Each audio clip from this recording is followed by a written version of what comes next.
안녕하세요. 네, 2022년 구급 시험이 시행이 됐습니다. 4월 2일 시행이 됐고, 자, 교정학 개론 기출 해설을 시작하도록 하겠습니다. 자, 올해 2022년 구급 공채 시험에서는 교정학 문제가 상당히 쉬웠습니다. 그래서 전체적인 난이도는 최근 몇 년 사이에 가장 좀 쉬운 평이한 문제 위주로 구성이 되어 있지 않나 이런 생각이 들고요.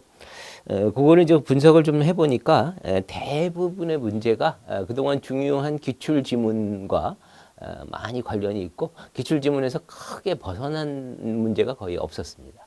그러다 보니까 여러분들 아마 체감이 좀 많이 쉽게 느껴졌을 것이고요. 고득점자도 상당히 있었을 것으로 생각이 듭니다.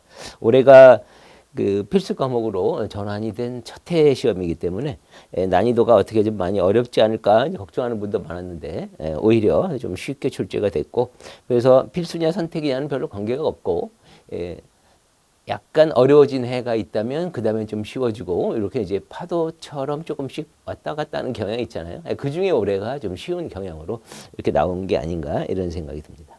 자, 문제를 분석을 해보면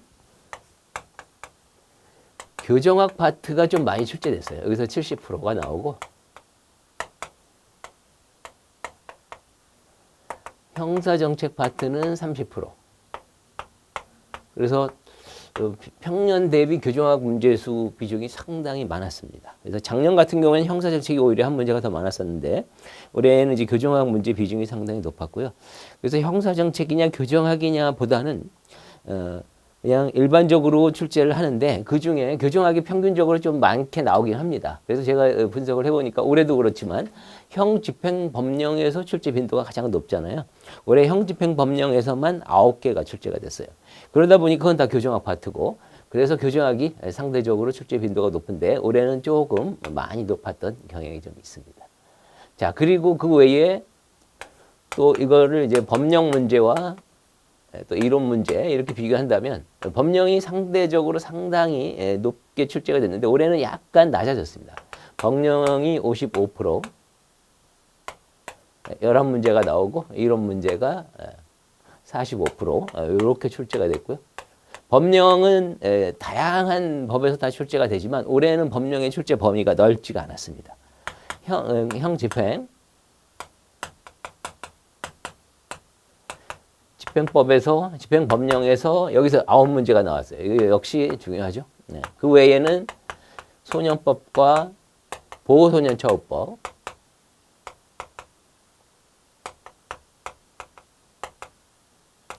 이렇게 해서 여기서 이제 한 문제씩,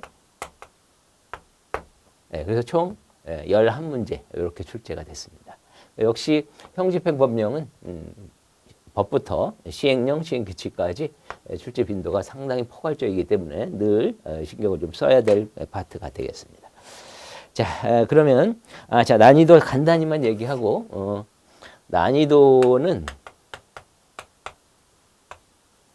상중하로 나눈다면 상급 문제로 보기엔 제가 보기엔 보이는 건 거의 찾아보기가 좀 힘들었고요. 중급이 한 7개 정도. 이건 이제 생각하기에 따라 오차는 있지만 아주 좀 어려운 거에 가까운 중급은 좀 적었고 비교적 하급에 가까운 중급이고요. 나머지 또 하급 문제.